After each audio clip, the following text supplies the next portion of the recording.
it's so easy to gravitate to the negative way of thinking because one, it happens so much more often and it's so much more relatable.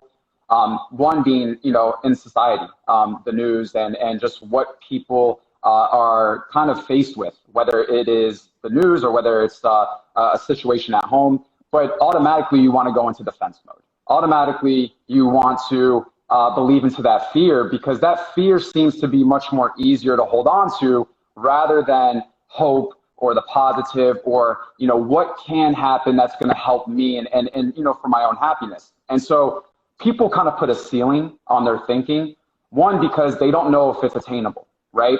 They've never experienced it. And another thing is they're scared, the fear of change. People, unfortunately, a majority of them, they're complacent. And what happens with complacency is, you're stuck in this little bubble. And you're stuck there because it's routine, it's like a robotic motion, and it's something where you don't have to change things. And so you're comfortable with that. And people like to feel comfortable. So when you're able to take off that ceiling and you're able to kind of step outside of your comfort zone, that's where the real change happens. That's where the growth happens. That's where you're able to elevate yourself to a higher level. And helping people understand that is, one, they need to find it within themselves, right? Because that takes passion. That takes them understanding who they are and what they want. Because if you don't know who you are or what you want, or you're just not even in tune with yourself mentally, emotionally, or spiritually, you're kind of just going to be a sitting duck and just drifting away. And, it's kind of like you're not even living in your own body. So, the guidance and direction, like yourself or like us with the book or just anyone out there that at least somehow, some way can trigger someone to connect with themselves, whether it's an emotion, whether it's a thought, taking that and then taking action really starts the radical shift that they need in their lives. Right on. Yeah.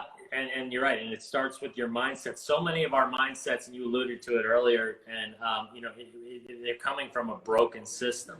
And, we're all going through the system where it's our parents and then it's school and then it's media and then it's peers. And it's like, we hope, that we get the right type of information that we're then taking action on and living our life by. But unfortunately, as I mentioned earlier, most people, I think, get a lot of the wrong type of ideas in their head and how to live their life, what's going to make them happy. And their perception is just skewed. And they're taking action that are causing friction, hurting them, building negative momentum in their lives. And it's about sort of shining that big spotlight on your life and saying, okay, hold up a second here. And Eric and I mentioned the word reparenting, which is something I heard recently. I think it's a book. I need to read it, but it's been a buzzword lately. I love that term because it's like you're literally kind of starting fresh and saying, okay, maybe the world has parented me wrong up until this point. What changes do I need to make?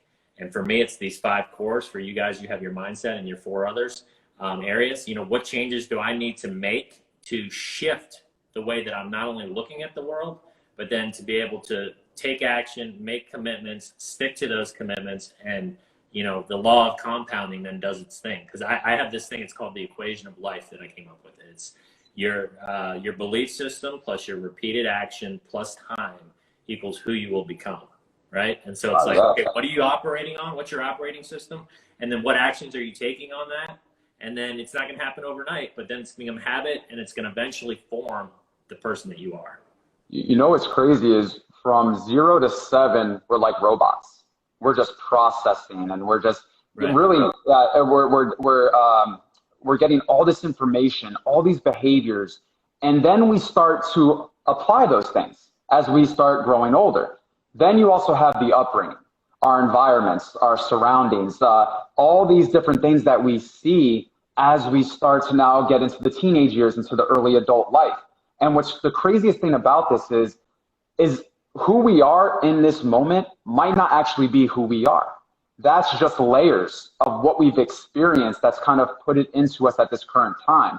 So where I'm going with this is sometimes you have to peel those layers back and dig deep within yourself, address all these different maybe exercises or questions, or really just kind of get in tune with where you were starting when you were small to where you are now, and understand what has taken place to allow you to know what changes you need to make in order for you to grow and evolve in life.